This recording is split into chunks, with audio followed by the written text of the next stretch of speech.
Welcome to Torchlight's Exceptional Parenting Podcast, where we talk with the nation's top experts about today's toughest parenting challenges. Whether you're concerned about your child's development, learning, behavior, or you just want to make family time more enjoyable, we share the practical solutions and tools that can help.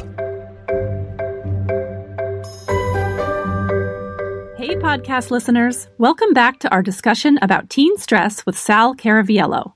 If you tuned in to part one of our conversation, you'll recall that we discussed the sharp rise of teen stress and anxiety over the past 2 to 3 decades and explored some of the reasons why this drastic shift may have taken place, and more specifically, how today's increasingly fast-paced, achievement-oriented culture may be harming our youth. Today, we'll get Sal's take on the mental health effects of smartphones and social media on our kids, and then offer some super simple tips that you can start practicing right now to help mitigate some of the strain your child might be feeling.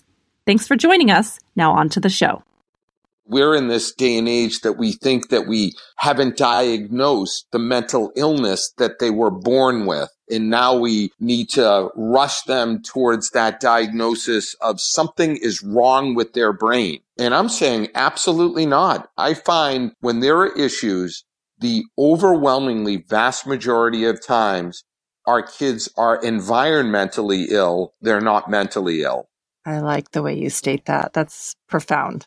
I just haven't seen it observationally and otherwise. Back to your point. So I was an adolescent for a bunch of years and then worked with them. So that's about a 40-year stretch. And I have just seen exactly what you said, that through the process of evolution, kids at this age are still kids at this age. They're the same in many ways as they were 30 years ago. Their desires and interests and hopes are very similar to the kids that I worked with 30 years ago. That, the simple way of saying is kids are kids. Kids are kids. That's true. What do we think here about digital media? There's a lot of talk about this, of course, and I'm curious to get your opinion on how big a role you think or you have observed that digital media plays in youth stress. There's a huge social media component to teen life now. That's possibly, it seems like it could be a cause of some level of stress. That sort of environment where you can't leave your peers at school behind. They're sort of always with you in your pocket. And then there's the other aspect of that, which is it interfering with their ability to interact with their peers on a face-to-face basis? I don't want to put words in your mouth. I'm just curious as to what your thoughts are on that topic. And I'm glad you brought it up. This is a much longer answer, but I'll still say this. Oftentimes, as we struggle to get a handle on the latest thing that's happening with our young people, we tend to blame their toys for their lack of well-being. Mm-hmm. And I almost always find that it's not the toy, whatever the generation. So if we want to go back to the early 1950s in television, we would say, television and the kid. And then if we went to more, say, the 1960s, where everyone started getting a car, we could blame automobiles or, the telephone. And now we can blame social media. I find each one of those presents a challenge for us to work with, mm-hmm. but it's not in and of itself the danger. Interesting. We've had to come up with rules around cars like JOL. Is that a national thing? I think so, right? You can't be on the road at a certain time and you can't have this many I don't know what that kids is. In your car. What is JOL? It's junior operator license, I believe. And so we come up with a set of guidelines that helps us help our kids with the toy that they use. For me, it's not social media. I find in many ways our kids handle it better than we adults handle it. For them, it's not a moral question, just like the car wasn't a moral question for me. Yeah. It might have been for my grandparents, but for me, it was just a practical tool. Right. And the same with our kids. They don't look at it like there's some moral judgment around using Instagram. Yeah. For them, it's just what is. It's true. We as adults have to figure out how we help them integrate with that portion of their lives so that it doesn't overwhelm them. The same as the automobile. Like that we had to come up with some guidelines that help keep them safe. And I think the same is true of this. So what I say around social media is Are our bedrooms electronic-free environments? Are we having them shut down their computer, say, at 10 at night, or putting their cell phone in a basket in our bedroom at 9:30 at night, and they can get it again at 7 in the morning? When we sit down for dinner, are we putting our cell phones away for a half hour? It's really incumbent upon us to help our kids breathe away from the device. And it doesn't matter to me what the device is. Cell phone, telephone, television, automobile, it doesn't matter. That it's our job as the adult to help build the healthy guidelines around it so that our kids can experience a greater level of health. And I'm not knocking anyone when I say this, but when a tool comes into being, we often blame the child in the tool. And I find that in that sort of moral judgment, it keeps the adult population away from doing, say, the right thing around it or the healthier thing around it, just to help our kids integrate into life. Does that make sense? That makes perfect sense. Yes, that's great advice. Thank you for that. And I'll share this. I think if you don't mind me adding a little more on this thing, I've seen things posted on Facebook and other places, and they pin the cell phone in social media, and they pin 2008 or 2009, which would coincide with my teen in despair who was thinking about suicide at that time. But I think that keeps us away from the truer root of this, that my relationship with young people, I can start seeing the fallout in 1996. Really? I can start seeing the advent of their emotional discomfort in much earlier stages. So in 1996, I remember I had a classroom full of kids, and I was sort of reading them the riot act about what they needed to do to make it in my classroom. And I had my typical, I was 31 at the time, and I was like, well, and these kids need to know what's important, and they don't know in this generation. And I had all this stuff going on. And the more I sort of browbeat them and gave them my syllabus and what they needed to do, the more I saw the energy leave the room. Oh. And I watched this group of young people, and I said, no one put up a fight. No one disagreed with me. No one said they weren't going to do it. But I watched as I crushed their spirit. And I realized in that moment that that group of kids in 1996 didn't need another adult demanding how they be a young person in this world. I looked at that group of kids and said, God, they look tired. They look like they have been beaten by life, and I am just another person beating the life out of them. And I realized in that moment that group of kids needed a place to be, not to be something, but they just needed a place to be for a little while. And you know what I did? I threw the syllabus out the window. Good for you. Yeah, and I changed everything in that moment. And it's funny, then as I jump along the timeline, I can go to 2001. I took a group of kids on retreat, teenagers, and we met up with another group of kids, and we were in circle doing our typical circle time, which is processing your day's events. So I had 30 kids, only of which 7 were mine from my church. And these other kids, 15 and 16-year-olds, were talking about their eating disorders. Mm-hmm. And I was blown away. And so I'm seeing kids in 2000 and 2001 talking about bulimia and anorexia. And then if I jump ahead to say 04 or 05, reports come in from the CDC. And now we're getting statistics from 02 that they're tabulating in 04 and 05, that the number of suicides in preteen girls, 11 to 14, had tripled by suffocation. So strangulation. Mm-hmm. They were minute. They were tiny. The number went from 0.26 out of 100,000 to 0.71. But even though that number was so minute that it had tripled in such a short period of time, they were saying, what are these preteen girls, 11 to 14-year-olds, experiencing that they would hang themselves before they're 15? Yeah. So the numbers all along prior to what got pinned on social media is like, oh, look, the cell phone use, and now these kids are falling apart. I find is not true, that there are so many guideposts along the way that were pointing to the overactivity in our young people prior to cell phone use. I was seeing it observationally, statistics were starting to come through. Other kids were telling me about their relationship to food, which has a biological component. I was watching all this happen way, way before kids were even on their cell phones. Yeah, you talked about there being 10,000 matches or something earlier, and it may just be that the smartphone use may have been one of the matches that came out later, but it was part of a problem that was already building. Absolutely. And that's a great way to put it, too. Yes, of course, right? Just like we were in 1955, we were going to see more adolescents die in car accidents than we were going to see in 1927. Sure. Makes just sense. Because they had more access to cars. Yeah, makes sense. Right? Mm-hmm. And the same is true now. We're going to see more kids staying up later with their cell phones in their bedroom because in 1995, we didn't have cell phones. You know? Right. So, of course, it's going to be one of the matchsticks and it's going to be one of the contributors to this. But to sort of single-handedly place that in the barrel as the reason, I just haven't seen that. I haven't seen it statistically or experientially or observationally as the leading cause of their mental health.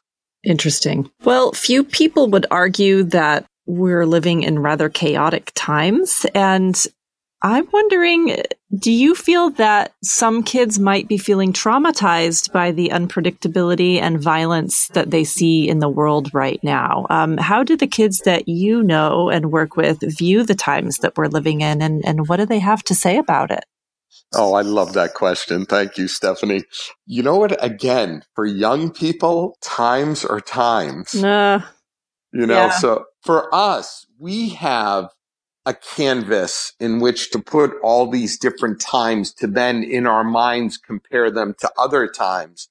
And sorry, I'll do just a brief history. I'll run back to, say, the 1960s, and you have John F. Kennedy assassinated and Robert Kennedy assassinated and Martin Luther King assassinated and kids taking over their college buildings and the Vietnam War raging and inflation and then Watergate. I imagine that time 50 years ago to the people living then were saying that about young people, right? Like, wow, this must be the most chaotic time in the history of humankind. Yeah, good point. They probably were. And now we're in a time where we could say that again. And I'm finding that in the development of the brain of young people, that yes, that the ability to see traumatic events over and over again on your iPhone at any time you want has to have an effect. The repetitive effect of seeing that has to do something to your brain, where maybe we weren't exposed to so many images 50 years ago. But yet my experience with young people when I talk to them isn't that way. And I'll just give a quick anecdote. In my town, we had a series of 3 or 4 traumatic events in our young people. And then they had all these social gatherings around them and people were trying to help them through this. So we had to help our young people through these. So they were having town meetings and sessions at the library and they were having sessions in their auditorium. And so finally I gathered with our group of young people and I brought up these 3 very difficult events. And I was like, what do you want to talk about? We'll sit down and we'll process it. And the kids looked at me and they said, Sal, to tell you the truth, we're sick of talking about it. And for me, I have found that has held true over the course of my time with them, that maybe our adult ability to continue to go over this ground over and over and maybe talk about a world in decay or whatever else is not the landscape of young people. I just don't find that they are programmed to absorb as much as we think that they're absorbing. And that's not to say not to bring it up and not to talk about it, but I think at some point their appetite for it is maybe less than ours, and their ability to selectively weed out these traumatic events is better than ours. And I honor that a lot. So a lot of what I do now with young people, and maybe not just now, but over the course of time, is who are you and where are you going? And so it's always trying to be a message of hope, regardless of what's spinning in the world. And I find that they eat that up with a spoon, as do, I think, most people. this idea that you're in control of your destiny and that you have gifts to offer to this world and good things are going to happen for you is a message that resonates with our young people because that's what they live in developmentally.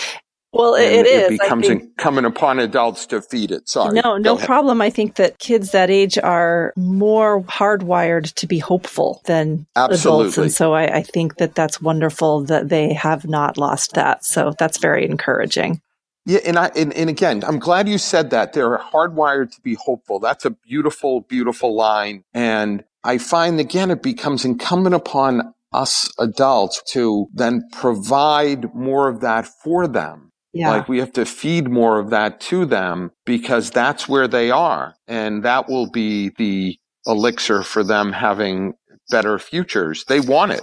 Yeah. As well. I find they have other defense mechanisms that are really helpful too. They can be irreverent and they're funny and they take things at face value and they have so many amazing qualities at this adolescent stage of life. And they're all designed to keep them alive. That evolution has worked its miracle in them.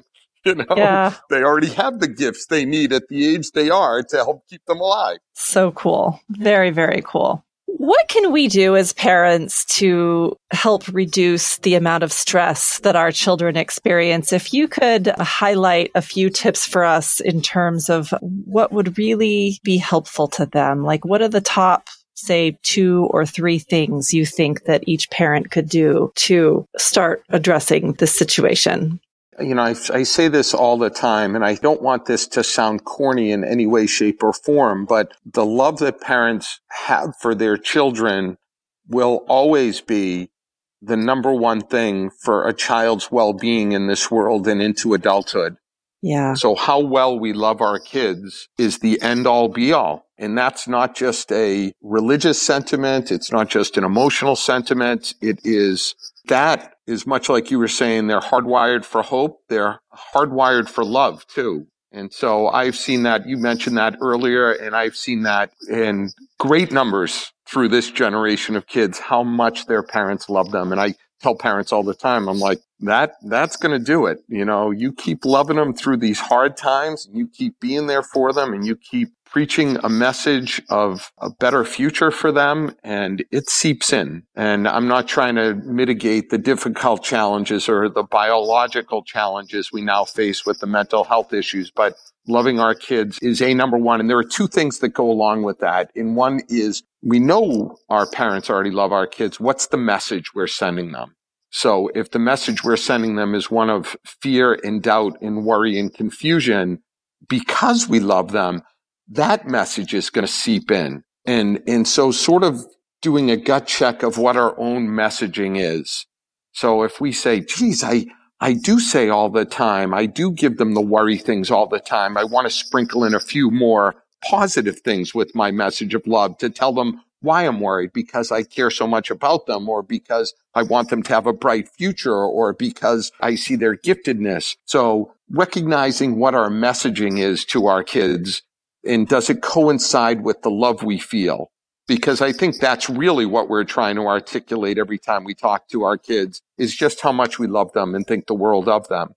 And the second one is that they are always listening and they are always watching. So the actions around who we are play a profound role in our kids' well-being. And our kids, I'll say this, and I think parents need to hear this in a positive way. The amount of times our kids articulate to me how much courage and sacrifice they witness in their parents is inspirational. Really? Kids will tell me all the time. They'll say it in different ways. They'll recognize how their grandfather's really sick and how their mom went from work to home to get dinner to over to the grandparents' house to take. They're watching this over and over, and then they'll articulate just what an amazing person they think their mother or father is in the process. And they might not articulate that to their parents, but they watch this, or sacrifices, and not all the big things, but the mom or dad sitting down to help them with homework or get them to a doctor's appointment. Maybe all the stuff they gripe about at home, they realize And another moment is how much their parents care. And I think that parents can get beaten down sometimes with the kids saying, leave me alone, stop, I'm sick of you doing, like, I get it. But on the other hand, in quieter moments, when I get to do activities with teenagers, sometimes we'll do a gratitude activity, and inevitably they will talk about the sacrifices their parents make for them to have a healthy life. So love becomes a big one. And those two things, our messaging to our children and the human being we are around them, have a profound effect on our kids. The other two seem simple, but they're hard to do, is protecting their sleep time, helping to teach them how to sleep better, and protecting their mealtime and helping to teach them how to eat better. I had a therapist friend of mine once say to me, I can tell the well-being of a person by how well they prepare a meal for themselves. And I have thought about that line for the last 20 years. Wow. In the nature of life, yes, I might be able to describe what E equals MC squared means to everyone. But that tool, I don't need to use that tool every day of my life. Sure. It might just be profound in the universe, but being able to cook something that's nutritious that I can eat will be a skill that that will carry with me for life, that'll help nurture me so I can attend to the other high functioning things in life. So those tend to be three things that I focus on. How well we help our kids to sleep, how well we nurture our kids, especially around eating, and how well we love our kids are the three most important things I think we can ever do for our kids. And I say it this way: love them, feed them, get them to bed, right? And the rest will happen. And do you mind me sharing one more thing on this, Stephanie? No, go ahead. Our kids are already built with their own enthusiasms. I've never seen a kid come out of the womb wanting to be something bad, right? They all have hopes and dreams.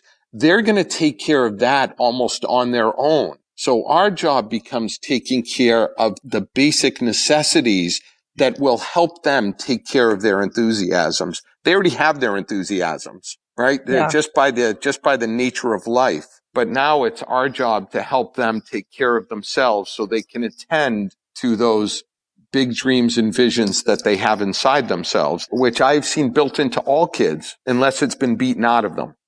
Yeah.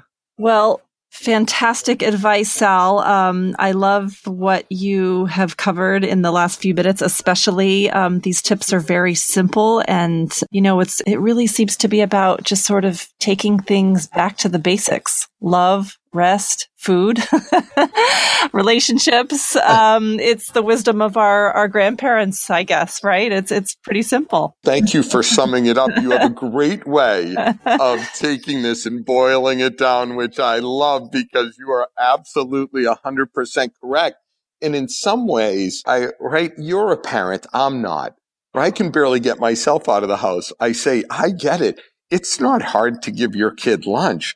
But it's hard to give your kid lunch every day for 18 years. That's hard. Yeah. It's not hard to say, I love you to my kid, but it's very hard to say, I love you when you're very angry. Right? So you are absolutely right. These are not difficult concepts. They're just difficult to employ every single day. Well, there's nothing more comforting than knowing that somewhere deep inside them, our children are appreciating us. So thank you for going through that story about children watching what their parents are doing and seeing the sacrifices that we make. There's nothing more encouraging than that for most parents to hear. So good news. So I'll throw this on. I know we're running out of time, but I'll say this. Parents say to me all the time, well, Sal, the kids really listen to you. And that used to fill me with pride. But the truth is, after doing this for 31 years and in the same town for 23 years, that I realized over time that they don't listen to me any more than they listen to anyone else. Mm-hmm. And it was nice to hear parents say that. But then I realized, oh, wait a minute. And everyone, we've heard this a million times, they do what is selective listening, and they are listening, and they're listening through the experience of the relationship. And I say to parents all the time, trust me, they will never listen to anyone more than you. They are not listening to me more than you. They are listening to you more than they'll listen to anyone, except maybe their spouse if they get married. that parents will always have the most profound impact because of what I've observed through our kids, of what they have said to me that their parents have said to them. And so why other adults become important is then our kids get to hear our value system in stereo. They hear it from their parents, who then their parents think they're rejecting, but then they hear it from a coach, an aunt, an uncle, a grandparent, a youth minister, a teacher. And now the child starts to get it in stereo, and they start to filter the experience back and forth. And it really is powerful in that way. But really, I have to give the props to the parents. They'll never listen more to anyone in their lives, even when they tell you, like, shut up, mom, you don't even know what you're talking about. Even when they're saying that, they're listening. I know that's hard for any of us to take when we're embroiled in that difficult moment with our kids, but it is so neat to see. It's so neat to watch our kids walk in the footsteps of their parents and really emulate the value structure that has been given to them. It's inspiring. It is inspiring, and that is very, very good news. Well, thank you so much, Sal, for being here with me today. This has just been absolutely wonderful. I love hearing about your experience over these last few decades with our nation's children, and I hope that our listeners are all able to glean some very positive tips from that, which I think they will. For those of you listening, if you'd like more information about the topics that we've discussed here today, and you have a Torchlight account, please feel free to log in and check out some of our materials on the topic of anxiety. We have a number of e-guides and tools available for you, including the e-guide called Supporting Your Child with Anxiety and Mindfulness and Meditation Techniques. We also have another podcast called Teaching Your Children to Be Mindful. That's a podcast episode, rather. And there you will gain a number of tips that will help you get through some of those more stressful days that we all have as parents from time to time. You may also want to check out the webinar called Teen Stress with Sal Caraviello, which was recently recorded, and he will be able to fill you in there on some of the other aspects of teen stress, particularly the impact that it has on them biologically. Very, very interesting. So I highly recommend that. That's all for today. Thank you all very much for listening, and see you next time. Thank you, Stephanie. Thanks for listening to Torchlight's Exceptional Parenting Podcast. Find this and other episodes on iTunes, Spreaker, and Podcast Go. If you're interested in bringing Torchlight Child or any of Torchlight's other caregiving products to your workplace, please contact info@torchlight.care. That's info@torchlight.care.